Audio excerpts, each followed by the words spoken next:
আজকে আমি আলোচনা করব অ্যানিমিয়া বা রক্তাল্পতা সম্পর্কে। অ্যানিমিয়া বা রক্তাল্পতা হলো এক ধরনের অসুখ যা ব্যক্তির শরীরে রক্তের অভাব বা হিমোগ্লোবিনের ঘাটতির ফলে হয়, যার প্রভাবে শরীরে অক্সিজেনের অভাব দেখা দেয় ও ব্যক্তি ক্রমশ দুর্বল হয়ে পড়ে।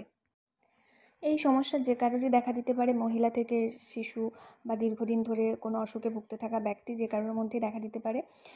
অনেক কিছু কারণ রয়েছে। শরীরে ভিটামিন বা আয়রনের অভাব হলে, কোনো রকম কোনো সার্জারির পরে এই সমস্যা দেখা দিতে পারে, পেটে আলসার বা এই ধরনের কোনো অসুখ থাকলে, মাসিকের সময় অতিরিক্ত রক্তক্ষরণের কারণেও হতে পারে, প্রেগনেন্সিতেও মহিলাদের এই সমস্যা দেখা দেয়, বার্ধক্যজনিত কারণেও হয়, আর কিডনির রোগে আক্রান্ত ব্যক্তির মধ্যেও এই সমস্যা দেখা দিতে পারে।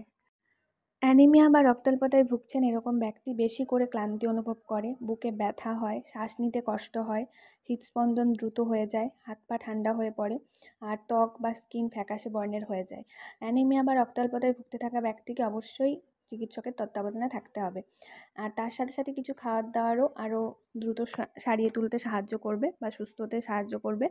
সেটা হচ্ছে আয়রন সমৃদ্ধ খাবার।